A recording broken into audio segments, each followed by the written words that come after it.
What's up everybody, my name is Takuma Matsui. I'm a producer and instructor here at 343 Labs in New York City.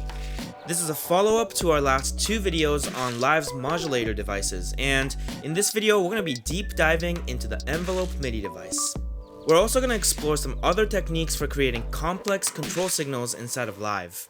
As usual, the session file that I'm using in this video is available for download so that you can follow along as I go. Let's get started!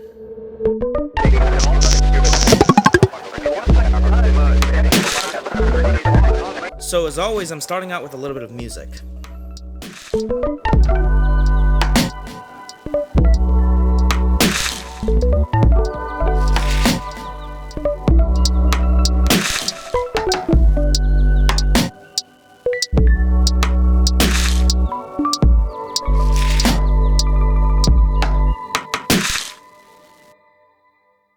Here's just the pad in solo.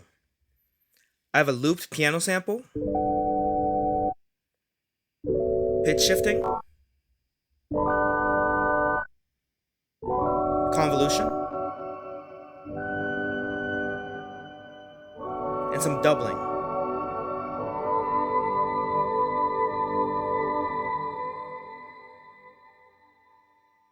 So for this video today, I'm going to be using the Envelope MIDI device to modulate some of the effects parameters.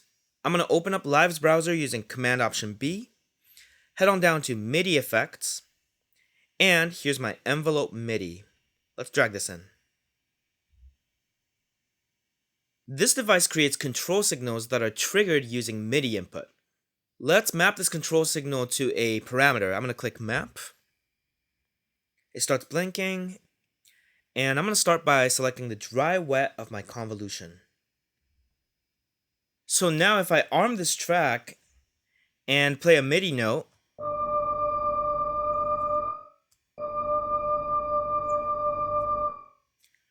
you can see a little bit of modulation going on in the parameter. Let's map this control signal to a couple other parameters. I'm going to open Multi-Map, click Map, and let's modulate the dry wet of my shifter. Again, click Map, and also the dry wet of my doubling device. And now we have this.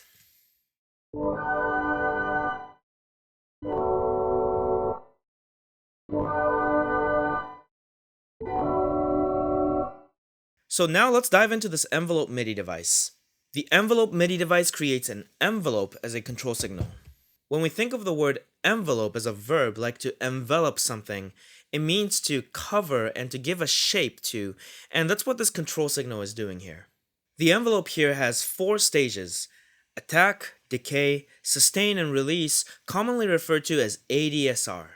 The attack time is how long it takes for the control signal to kick in once the MIDI note is triggered.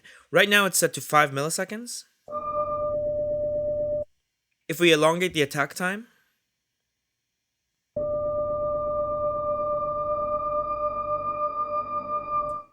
you can hear it takes a little bit longer for the effect to kick in. The release time is how long it takes for the control signal to die down once I let go of the key. If I elongate the release time,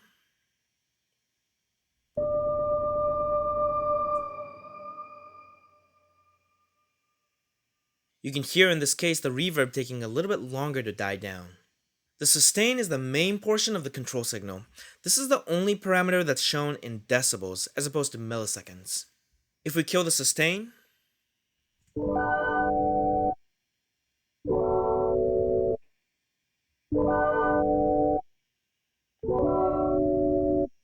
you can hear that the effect only kicks in at the beginning of the MIDI notes. And finally, decay controls the time it takes to get to the sustain portion of the sound. If we elongate the decay,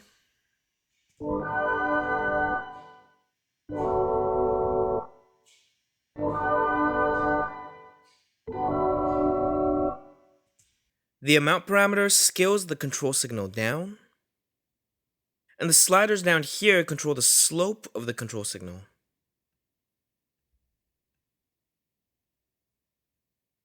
When velocity is turned on, the sustain portion of the control signal is scaled to the velocity of the note input. You can also choose to loop the envelope, essentially turning the device into an LFO. And here's the music so far.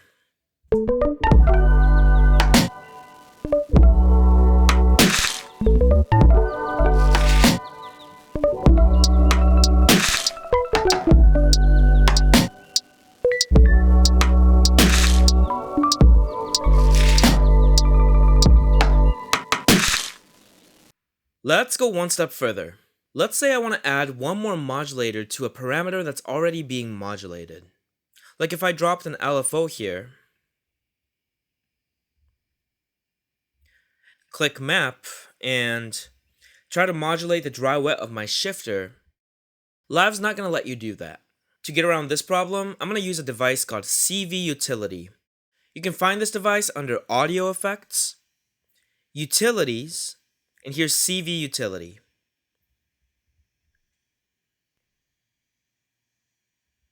Now, this device was originally for sending control signals in Live out to the real world for semi-modular synthesizers or Eurorack.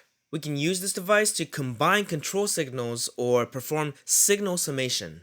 I'm going to map this LFO to the value parameter here.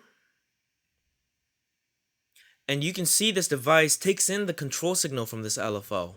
Let's add a second LFO here.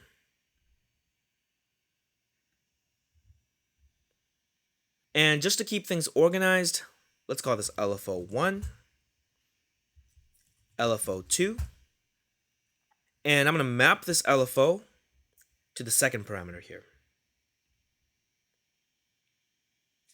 I'm going to change the parameter of the two LFOs, maybe a faster rate, a different wave shape, maybe a slower wave shape here, maybe a triangle wave. And now let's unmap the parameters from my Envelope MIDI and map the CV utility to the same parameters instead.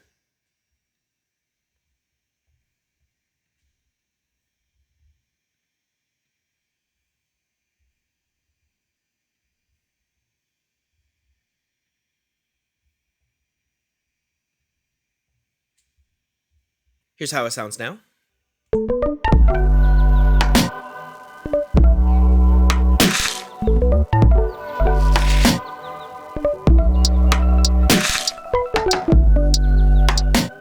Now, I want to do something a little bit different here and only have the modulation be heard at the release portion of my MIDI notes. To do this, I'm going to map my Envelope MIDI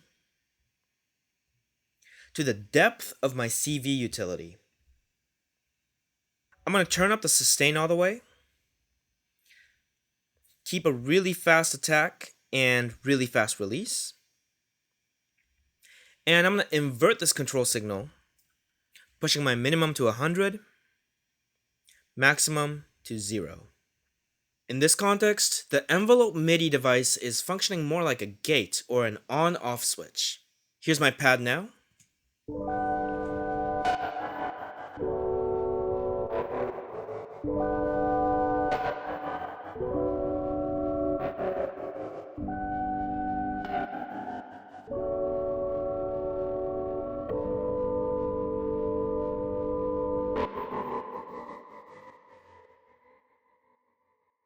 And finally, in the context of the track.